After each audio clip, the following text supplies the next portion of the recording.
नमस्कार, स्वागत है आप सभी का न्यूज 18 के डिजिटल प्लेटफॉर्म पर। बात करेंगे पाकिस्तान की। पाकिस्तान और अफगानिस्तान के बीच लगातार तनातनी बनी हुई है। दोनों ओर से एक दूसरे पर हमले किए गए हैं। दुनिया भर से शांति की अपीलों के बावजूद भी दोनों देशों ने एक दूसरे को धमकियां दी हैं। अफगानिस्तान और पाकिस्तान के बीच बॉर्डर पर तनाव बना हुआ है और कुछ जगहों से गोलीबारी की जानकारी भी मिली है। हालांकि शनिवार के मुकाबले रविवार को स्थिति काफी हद तक शांत रही। शनिवार देर रात अफगानिस्तान और पाकिस्तान सीमा पर भीषण लड़ाई छिड़ गई।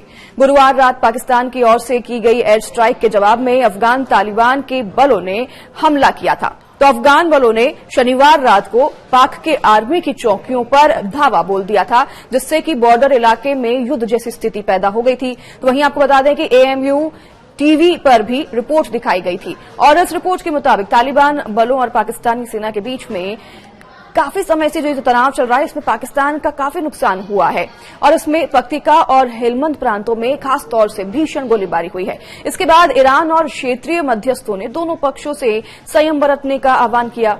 तो वहीं आपको बता दें कि कतर और सऊदी की कथित मध्यस्थता के बाद संघर्ष रुक गया है। हालांकि तनाव बरकरार है और दोनों ओर सेनाएं हाई अलर्ट पर हैं। पाकिस्तान ने बॉर्डर को व्यापार और नागरिक आवाजाही के लिए बंद कर दिया है। तो वहीं पाकिस्तान आर्मी की ओर से कहा गया है कि तालिबान के हमले के बाद उसके सैनिकों ने आत्मरक्षा में जवाबी कार्रवाई की। पाक आर्मी का दावा है कि उसने सीमा पर रात भर चले अभियान के दौरान कई तालिबानी शिविरों और कमान चौकियों और सैन्य केंद्रों को नष्ट कर दिया है। तो पाकिस्तान आर्मी ने तालिबान को कड़ी चेतावनी भी दे दी है। इसी बीच पाकिस्तान आर्मी ने अपने बयान में कहा कि तालिबान के हमले में उसके 23 सैनिक मारे गए हैं और 29 घायल हुए हैं। तो पाक ने जवाबी हमले में 200 से ज्यादा तालिबान, तहरीक तालिबान पाकिस्तान टीटीपी और आईएसकेपी के लड़ाकों को मारने का दावा किया है। पाकिस्तान ने तालिबान से कई चौकियां छीनने की बात भी कही है। हालांकि तालिबान ने पाकिस्तानी आर्मी के बयान को खारिज करते हुए कहा कि उनके लड़ाकों ने गुरुवार रात काबुल और पख्तियां प्रांतों में हुए पाकिस्तानी हवाई हमलों के बाद कार्रवाई की है और इस जवाबी कार्रवाई में पाकिस्तान का काफी नुकसान हुआ। तालिबान प्रवक्ता जबीहुल्लाह मुजाहिद ने कहा कि उनके बलों ने शनिवार देर रात सीमा पर हमले शुरू किए और कई पाकिस्तानी सैन्य चौकियों पर कब्जा कर लिया। मुजाहिद ने यह भी कहा कि झड़पों में 58 पाकिस्तानी सैनिकों और 9 तालिबान लड़ाके मारे गए हैं और हमले में जो है उन्होंने आक्रमण के जवाब में सटीक खुफिया जानकारी के आधार पर यह कार्रवाई की। अफगानिस्तान की तरफ से यह कहना है। तालिबान ने आगे कहा कि आधी रात को उसने अपना अभियान रोक भी दिया।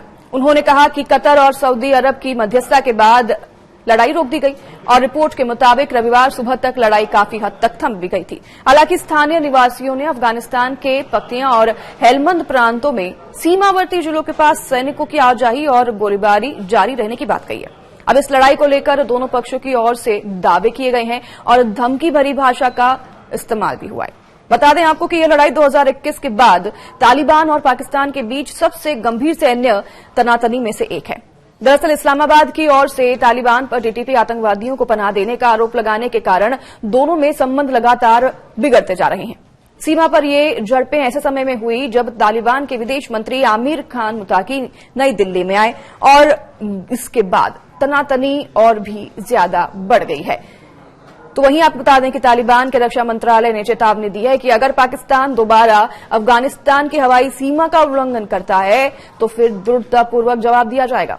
पाकिस्तान की ओर से इस मामले में अब तक कोई भी आधिकारिक बयान नहीं आया है, लेकिन समाचार एजेंसी रॉयटर्स ने दोनों देशों के सुरक्षा अधिकारियों के हवाले से कहा है कि शनिवार रात सीमा पर कई स्थानों पर झड़पें हुई हैं और पाकिस्तान में सैन्य सूत्रों ने बीबीसी उर्दू से इन सभी झड़पों की पुष्टि भी की और उन्होंने इस पर बयान देते हुए काफी ऐसे चौंकाने वाली बातें कही हैं।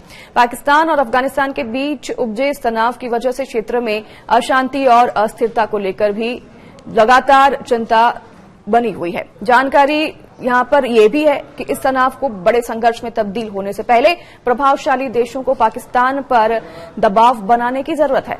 और इसी बीच सऊदी अरब और पाकिस्तान के बीच हाल ही में हुए रक्षा समझौते की भी चर्चा है। इस समझौते के तहत इन दोनों देशों में किसी एक पर भी हमला होने की स्थिति में उसे दोनों देशों पर हमला माना जाएगा।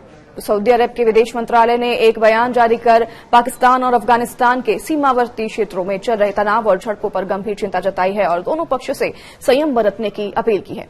सऊदी अरब ने कहा कि यह इस मामले पर नजर लगातार बनाए हुए हैं और उन्होंने आगे ये भी कहा कि इस पूरे मामले में नजर बनाते हुए उन्होंने दोनों देशों से संयम बरतने की बात भी कही है। दोनों पक्षों से लगातार बातचीत की जा रही है। सऊदी अरब ने आगे कहा कि इस पूरे मामले पर नजर इसलिए भी बनाई हुई है क्योंकि ये तनावपूर्ण स्थिति बनी हुई है।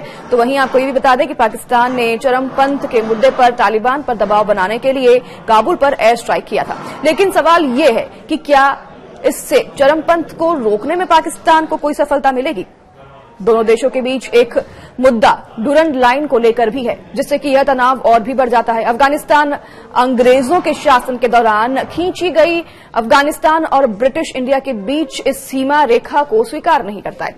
तो वहीं डूरंड लाइन के अस्तित्व में आने के बाद काबुल पर हुकूमत करने वाले हर सरकार ने इस लाइन को मंजूर करने से साफ इनकार किया है, जिसके बाद से लगातार यहां पर तनाव बना हुआ है। और हालांकि तनाव जो है इसके रुक जाने की बात तो कही गई है, लेकिन सीमा पर जो लोग हैं उनका अभी भी यही कहना है कि गोलीबारी दोनों तरफ से लगातार जारी है, जिसमें कई सैनिकों की मौत हुई है और पाकिस्तान का काफी ज्यादा नुकसान हुआ है।